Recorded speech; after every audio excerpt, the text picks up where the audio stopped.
Hello guys, Crypto here again, with a new story. A fight with a ghost. No, I never believed much in ghosts, said the doctor. But I was always rather afraid of them. Have you ever seen one? Asked one of the other men. The doctor took his cigar out of his mouth and contemplated the ash for a moment or two before replying. I have had some rather startling experiences, he said, after a pause during which the rest of us exchanged glances. For the doctor has seen many things and is not averse to talk about them in congenial company.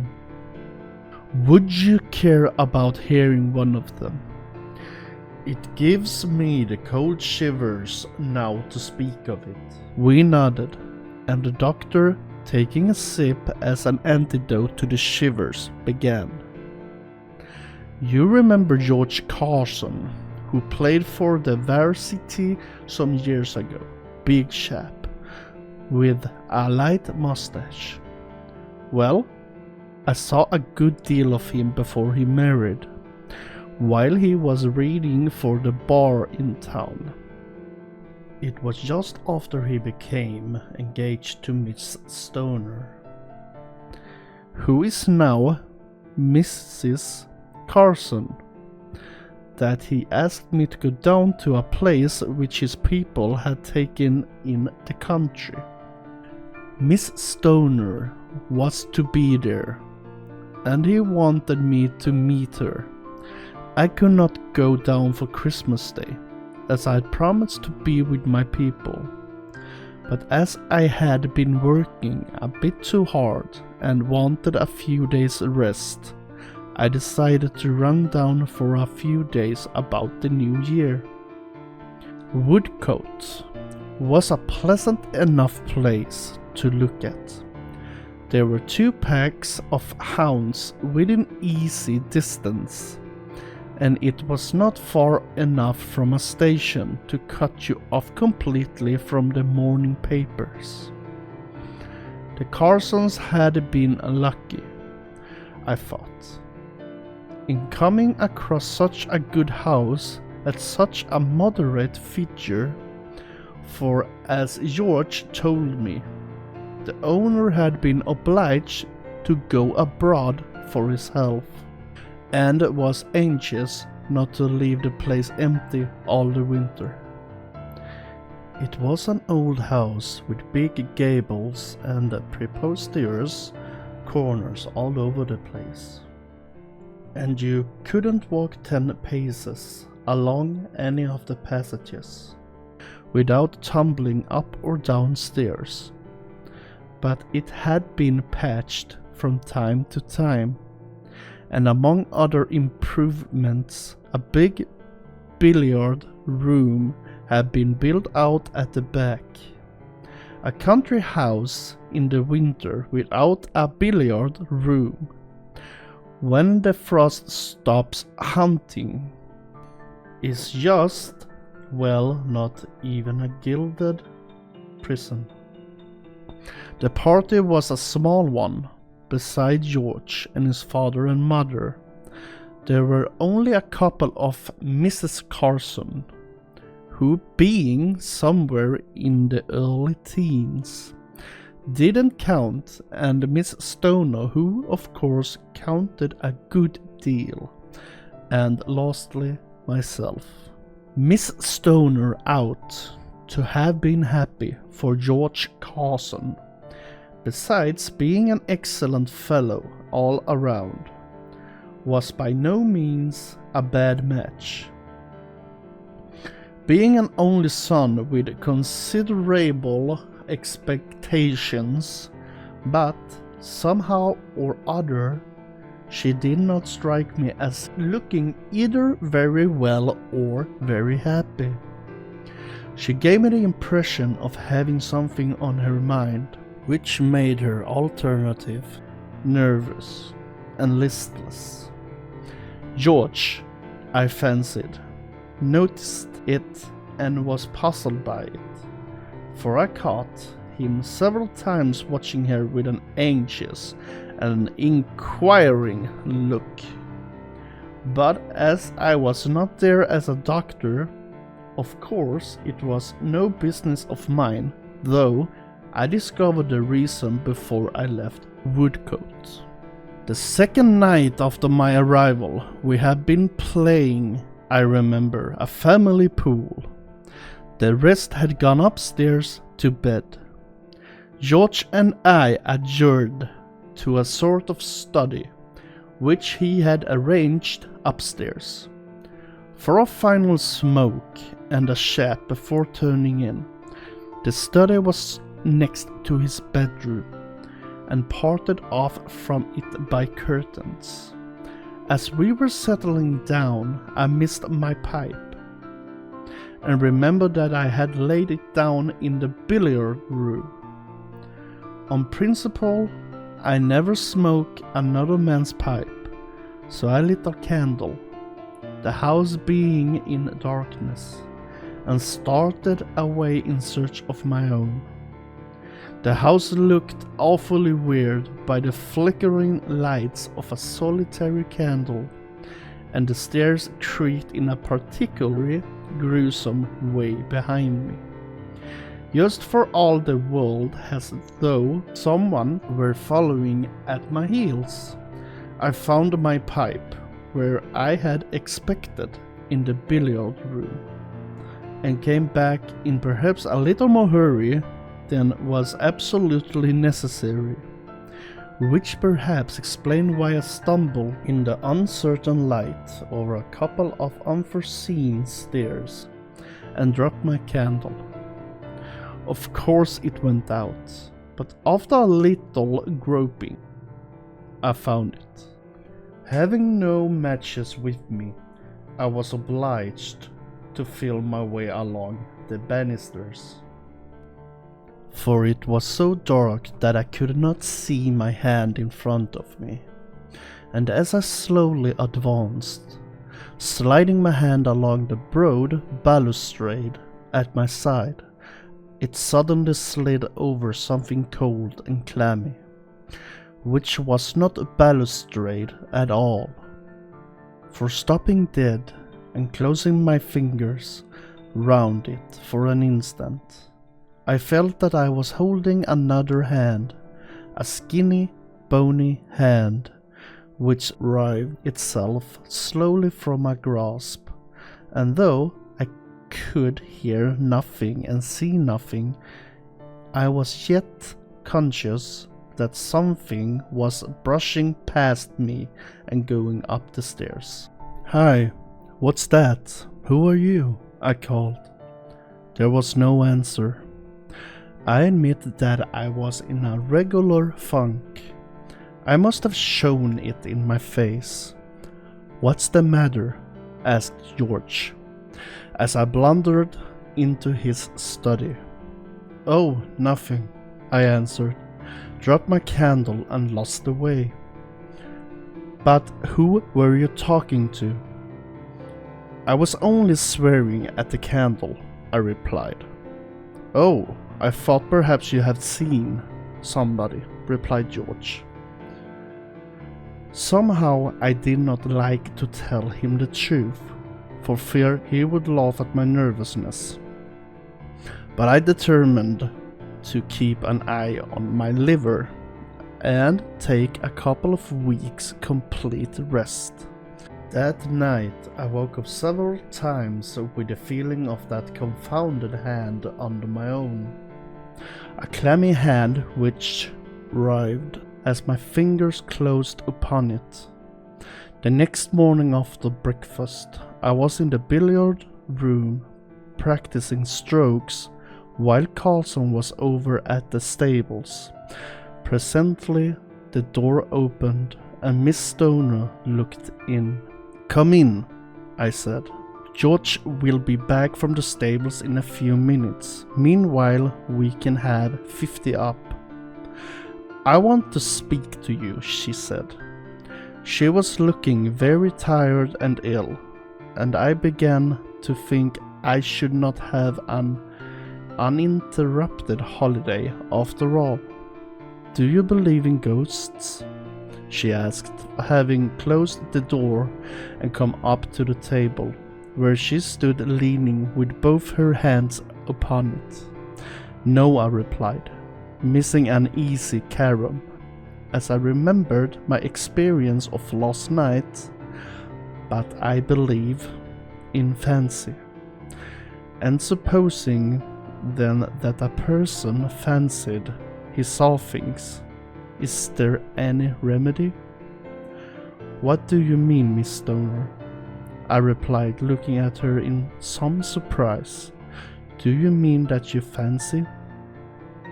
I stopped, for Miss Stoner turned away, sat down on one of the easy chairs by the wall, and burst into tears. "Oh, please help me," she sobbed. "I believe I'm going mad." I laid down my cue and went over to her. "Look here, Miss Stoner," I said, taking her hand, which was hot and feverish. "I am a doctor and a friend of George. Now tell me all about it, and I do my best to set it right." She was in a more or less hysterical condition, and her words were freely punctuated by sobs, but gradually I managed to elicit from her that nearly every night since she came to Woodcote she had been awakened in some mysterious way, and had seen a horrible face looking at her from over the top of the screen, which stood by the door of her bedroom. As soon as she moved, the face disappeared, which convinced her that the apparition existed only in her imagination. That seemed to distress her even more than if she had believed it to be a genuine ghost, for she thought her brain was giving away. I told her that she was only suffering from a very common symptom of nervous disorder, as indeed it was, and promised to send a groom into the village to get a prescription made up for her, and having made me promise to breathe no word to anyone on the subject, more especially to George, she went away relieved. Nevertheless, I was not quite certain that I had made a correct diagnosis of the case. You see, I had been rather upset myself not many hours before. George was longer than I expected at the stable, and I was just going to find him when at the door I met Mrs. Carson. "Can you spare me a moment?" she said, as I held open the door for her. "I wanted to find you alone." "Certainly, Mrs. Carson. With pleasure, an hour, if you wish," I replied. "It is so convenient, you know, to have a doctor in the house," she said with a nervous laugh. "Now I want you to prescribe me a sleeping drug. My nerves are rather out of order, and I don't sleep as I should."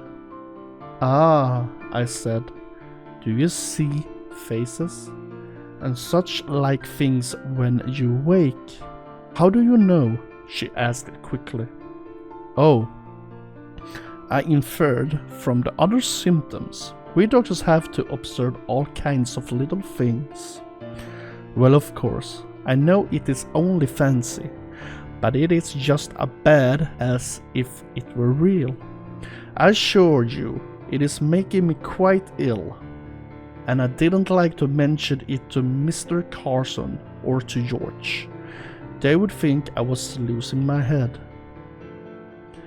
I gave Mrs. Carson the same prescription as I written for Miss Stoner, though by that time the conviction had grown upon me that there was something wrong which could not be cured by medicine.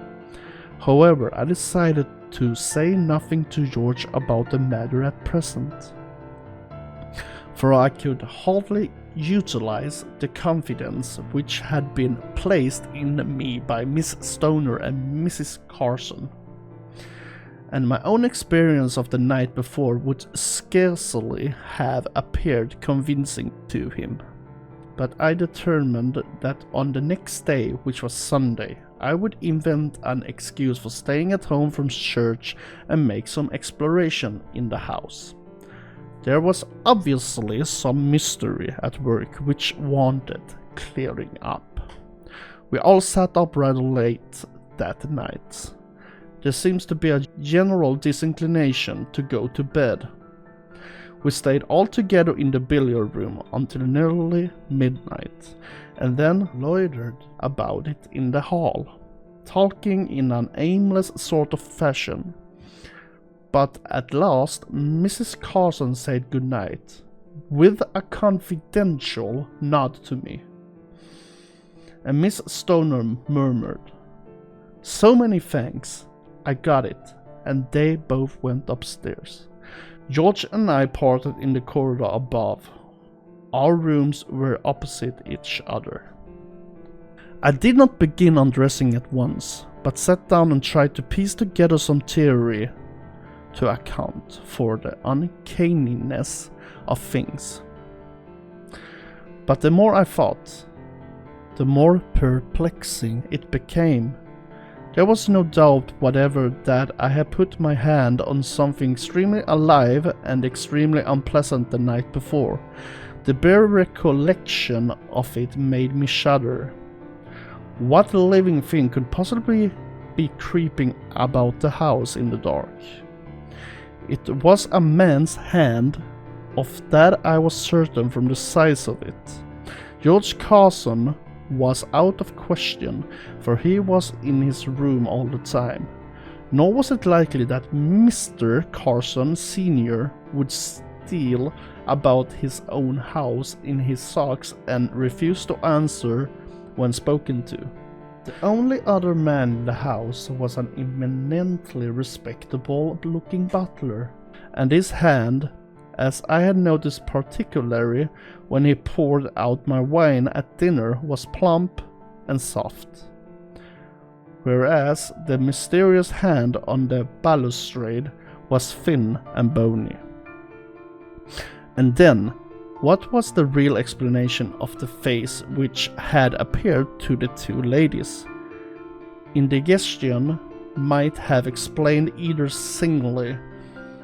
Extraordinary coincidences do sometimes occur, but it seems too extraordinary that a couple of ladies, one old and one young, should suffer from the same indigestion in the same house at the same time, and with the same symptoms.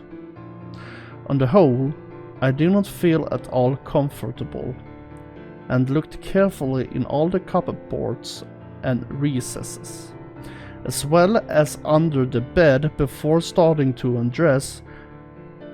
Then I went to the door intending to lock it. Just as my hand was upon the key, I heard a soft step in the corridor outside, accompanied by a sound which was something between a sigh and a groan, very faint but quite unmistakable, and under the circumstances discomposing. It might of course be George. Anyhow, I decided to look and see.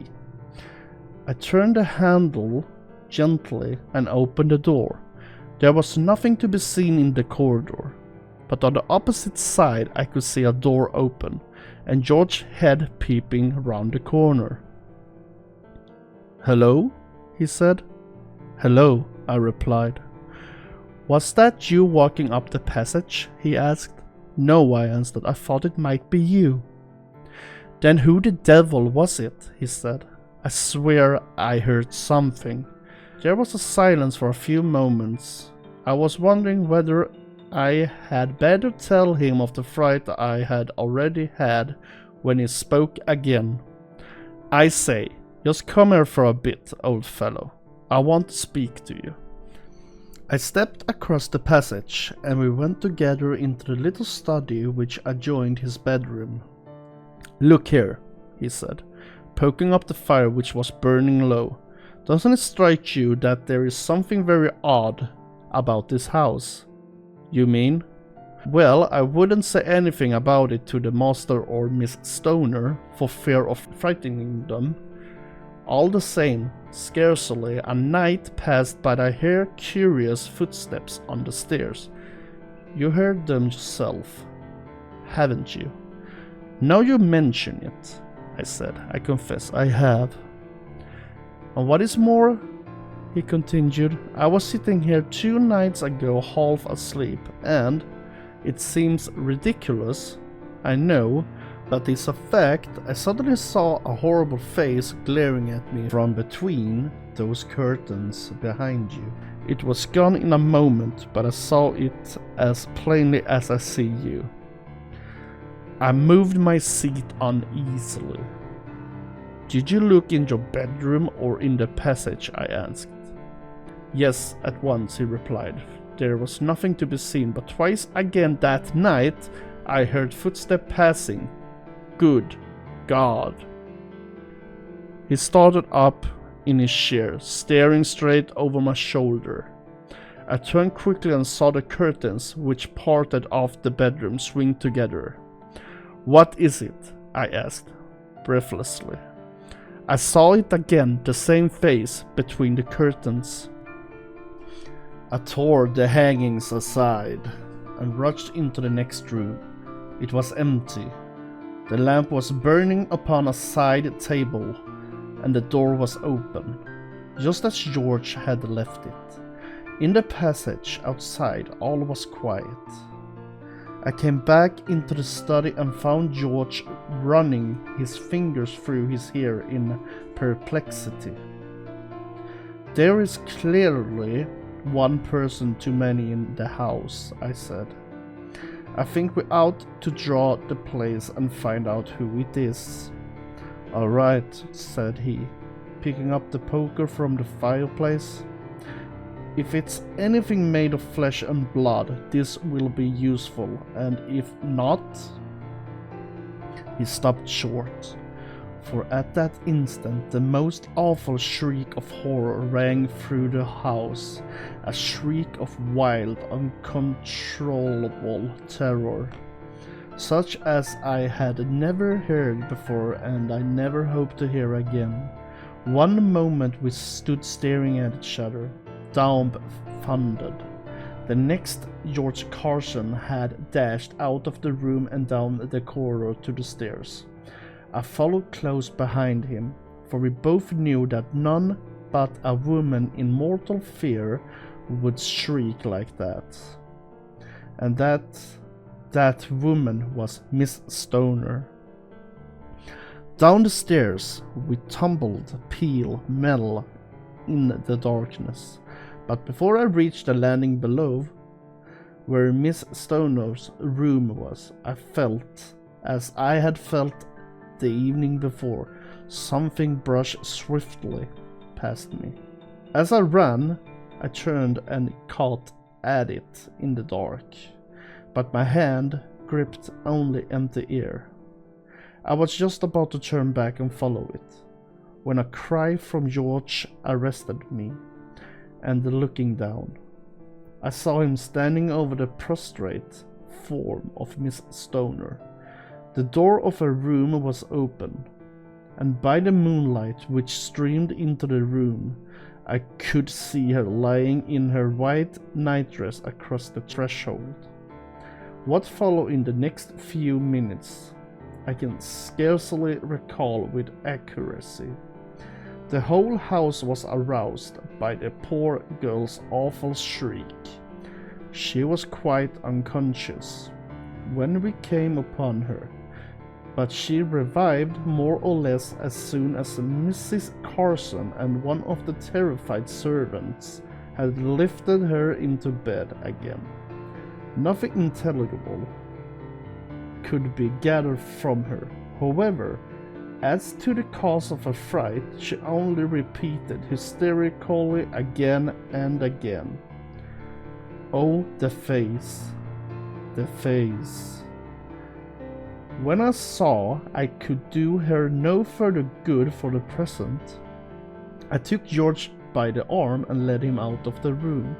Look here, George. I said we must find out the reason of this at once. I am certain I felt something go by me as I came downstairs. Now does that staircase lead anywhere but to our rooms? George considered for a moment. Yes, he replied. There is a door at the end of the passage which leads up into a sort of a lumber room. Then we'll explore it, I said. For my part, I can't go to sleep until I've got to the bottom of this. Get the man to bring a lantern along. The butler looked as though he didn't half like the enterprise, and to tell the truth, no more did I. It was the uncanniest job I ever undertook. However, we started, the three of us. First of all, we searched the rooms. On the floor above, where George and I slept, everything was just as we had left it. Then I pushed open the door at the end of the corridor. A crazy-looking staircase led up into darkness. We went cautiously up. I first with a candle, then George, and last of all the butler with a lantern. At the top we stepped into a big, ladder, low room, with beams across the ceiling and a rough, uneven floor. Our lights threw strange shadow into the corners, and more than once I started at what looks like a crouching human figure. We searched every corner. There was nothing to be seen but a few old boxes, a roll or two of matting, and some broken chairs. But in a far corner, George pointed out to me a rickety ladder which ended at a closed trap door. Just then I distinctly heard the curious half-groaning, half-sighing sound which had already puzzled me in the corridor below. We stood still and looked at one another. We all heard that sound. Whatever it is, it's up there, I said. The question is, who is going up? George put his candle down upon the floor and stepped upon the ladder. It cracked beneath his weight. He stopped. Calm down, I won't bear you, I said. I shall have to go. I don't know that I was ever in such a queer funk as I was while I slowly mounted the ladder and pushed open the trap door. I had formed no clear idea of what I expected to find there. Certainly I was not prepared for what happened, for no sooner was the trapdoor fully open than there literally fell upon me from the darkness, a thing in a human shape who kicked and spat and tore at me as I stood clinging to the ladder. It lasted but a moment or so, but in that moment I lived a lifetime of terror. The ladder swayed and cracked beneath me, and I fell to the floor with the thing gripping my throat like a vice. The next instant George had stunned it with a blow from the poker and dragged it off me. It lay upon its back on the floor, a ragged, hideous, loathsome shape, and the mystery was solved. But you haven't told us what it really was, said one of the listeners. The doctor smiled. It was the owner of the house, he replied. He had not gone abroad. He had gone to a private lunatic asylum with homicidal mania upon him. About a fortnight before this, he had managed to escape, and having made his way to his former house, had concealed himself with a cunning often shown by lunatics in the loft. I suppose he had found enough to eat in his nightly rambles about the house. The only wonder is that he didn't kill someone before he was caught. Hey guys, Crypto again. Hope you liked the story. please leave a like and subscribe to my channel. That would mean a lot, guys. And stay safe out there. Bye bye.